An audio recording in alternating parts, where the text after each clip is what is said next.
In today's video, I'll be showing you the operating principle of a Deadman's ball valve and how to assemble and disassemble the spring return unit. If you enjoy the content, please make sure you subscribe and drop a like on this video.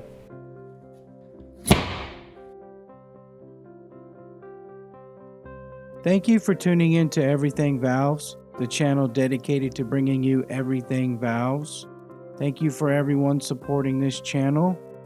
If you enjoyed today's video, please like and subscribe for more valve videos. So here we have a Deadman's floating ball valve. The Deadman principle is when releasing the ball valve handle automatically causes the valve to close, or vice versa to the open position. Here we have the complete spring return handle unit. This is going to be the pipe where you will grip to open or close.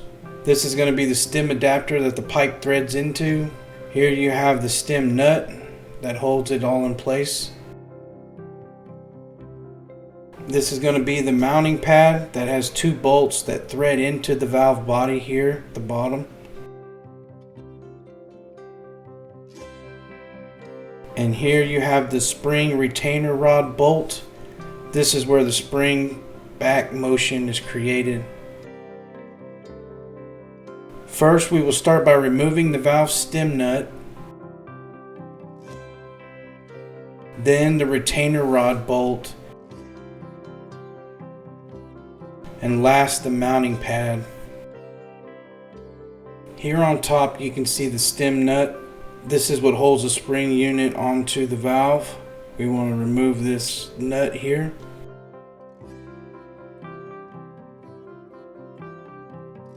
Next, we're going to remove the retainer rod bolt.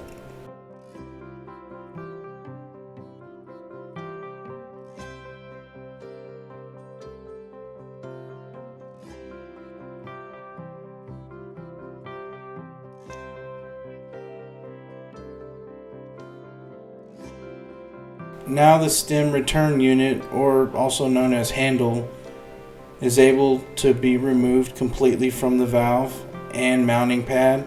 So here you have the spring return unit. This is the valve with the adapter plate mounted. We're going to remove this mounting pad here. To do that, we need to remove these two bolts on top that are threaded into the body.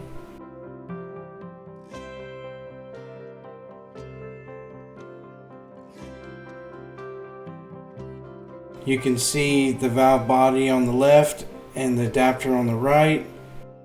This bracket is specifically made for this valve. Here you have the bare stem valve with no hardware mounted. You can still operate this valve without a handle.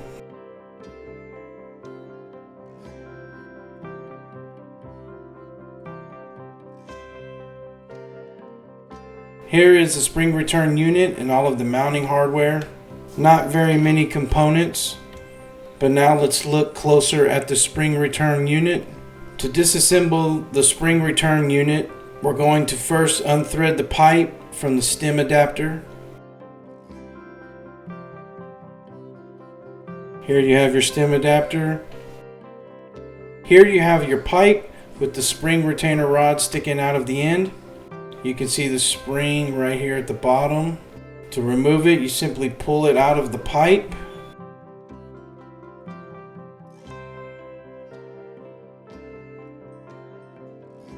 So here is the complete compression spring retainer rod assembly. This right here at the bottom are your adjustments. The spring load can quickly be adjusted and set on site. Here is all of the components with everything completely disassembled.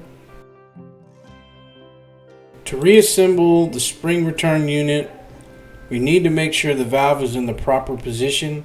We need to verify if we want the valve to fail close or fail open. We want our valve to fail close.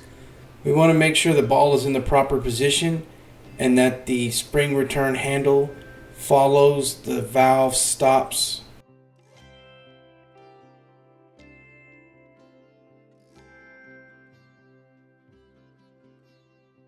So now we have the valve in the proper position. We will remove the spring return assembly and mount our mounting pad first.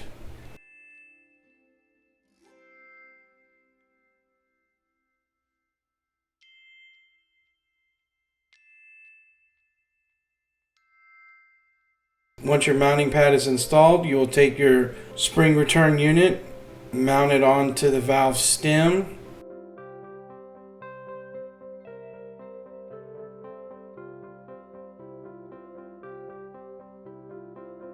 You'll take your stem nut, secure that first so it holds the spring return unit in place. You will take your retainer rod bolt and install that last. And now everything has been fully assembled. You want a function test to make sure that it operates properly. Here we have a small demo of how the valve operates in real life. I hope this video was helpful in giving you an understanding on the principles of a Deadman Ball Valve. If you enjoyed this content, please be sure to like and subscribe. Thank you for tuning in to Everything Valves, and we'll see you in the next video.